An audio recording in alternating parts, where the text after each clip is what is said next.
In this video, we're going to look at some parametric problems from old AP exams to kind of give you an idea of the kinds of things they're going to ask.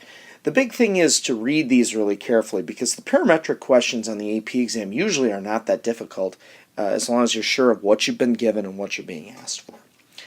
If a particle moves in the xy plane so that at any time t greater than 0 its position vector is given by that, find the velocity vector at time 2. So of course we need the derivative vector, right? The position, the derivative of position is velocity. So the derivative of that first part would be, 1 over t squared plus 5t, but then we'd have to multiply by the derivative of that because of chain rule. So we'd have 2t plus 5 on top. That's our x component.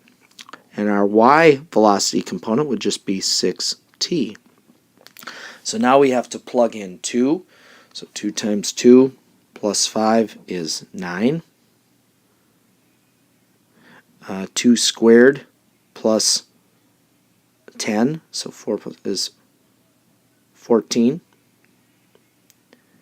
And the other component would be 12. This is our velocity vector at time 2. A particle moves in the xy plane so that at any time t, its coordinates are given by that. So again, we've been given the position.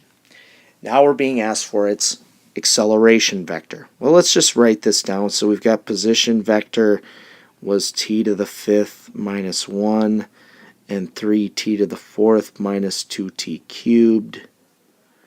So our velocity vector would be 5t to the 4th and 12t cubed minus 6t squared. So our acceleration vector would be 20t cubed, 36t squared minus 12t. So at 1, we plug 1 in and we get 20 and 24. And that's our acceleration vector. So pretty easy. Once you know what you got, kind of just line everything up and it's not a big deal. The position of a particle moving in the xy plane is given by those parametric equations. When is the particle at rest? Well, you remember we're at rest when, talking about something that was old, an old motion problem, we were at rest when the derivative was 0. So I'm just going to make a little note here. We're looking for when the velocity is 0. So let's find our velocity vector here. We're going to have 3t squared minus 3t minus 18. Oh, that looks very factorable. The y component will be 3t squared minus 12t plus 9. Okay. Well, let me see if I can't take a 3 out of everything. So I got t squared minus t minus 6. I could take a 3 out of everything here, and I'd have t squared minus 4t plus 3. Okay, so now I do a little bit more. 3, we've got t minus 3, t plus 2 are components. And over here, I've got 3 and t minus 3 and t minus 1 are components. Now you'll notice they have one factor in common. To be truly at rest, you have to be at rest in both the x and y direction. Both components must be at rest. What this tells me, is that at -2, the x component is not changing, but the y component must still be. Here, at time 1, the y component must not be changing, but the x component still is. To be truly at rest, both components must be 0, both velocities. So it's only at time 3 that occurs. Finally, a curve is defined by the parametric equations x equals t cubed and y equals t squared minus 5t plus t. 2. Write the equation of the line tangent. Okay, so we need the slope. We've already been given the point, so that's nice. Of course, we got to get dy dx. So to do that, we need the derivative of y, so 2t minus 5 over 3t squared. Now, of course, the problem here is that I don't know what t is, but easily solved for. This is a great AP type trick. You look and you say, well, geez, the x component was 8. Well, what would t have to be? It would have to be 2, because 2 cubed is 8. So I'm going to make a little note here. Now, sometimes I'll have people say, well, do you need to check the other? Well, you certainly could, but geez, if it worked in one, it's got to work in the other, or something is wrong with the original equations they gave us. But if you wanted to check 4 minus 10 plus 2 is negative 4. So now we plug in 2 to our derivative. We get 2 times 2 minus 5. We get negative 1 on top. 3 multiplied by 4 is 12. So there's our slope. So our tangent line is negative 1/12. X minus the x component, or the x coordinate, plus the y component. And there's our tangent line. So again, the parametric equations are not that hard to deal with on the AP exam. I mean, these are all questions from old tests.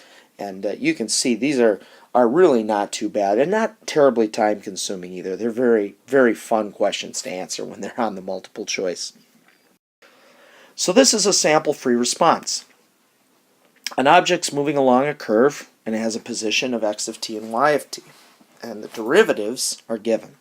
So essentially we've been given the velocity. And you may want to make a little note of that or something. That's what we've been given. These are the velocity pieces, components.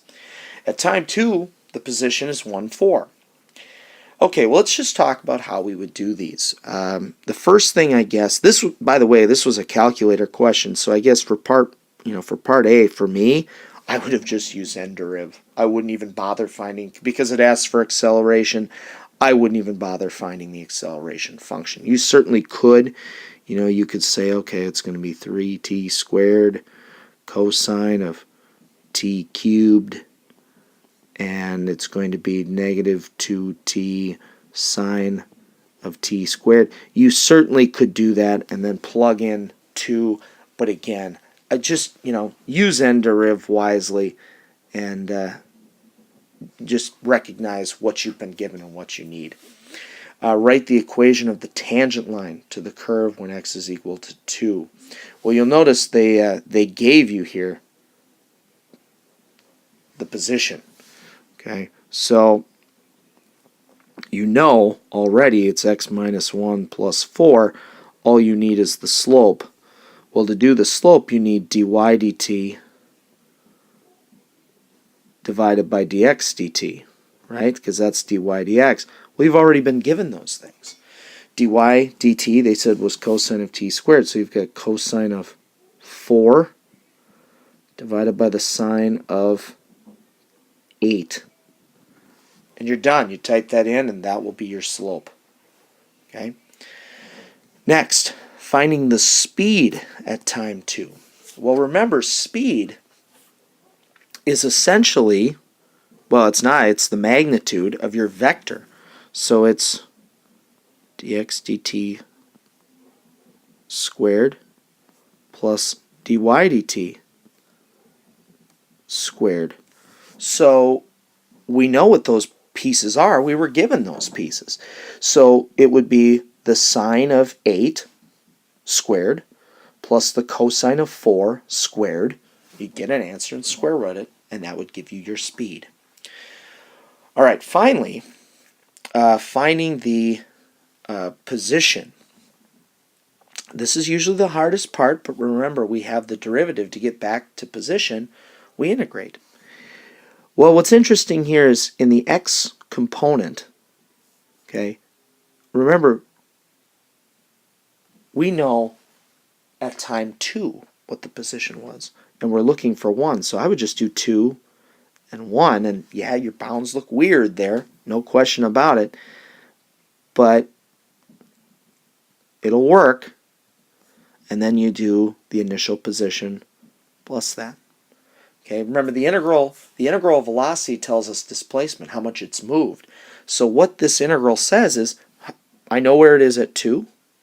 Okay, where was it at 1? How far had it moved?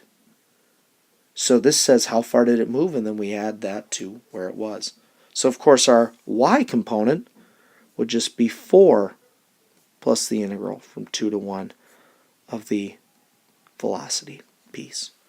Okay, so again, this is an old free response question. This is not that hard. Parametrics on the AP Calculus test are very reasonable and very nice, and this was a question 1. So, just take your time, look at what you've got, and take it from there. It's really not too bad.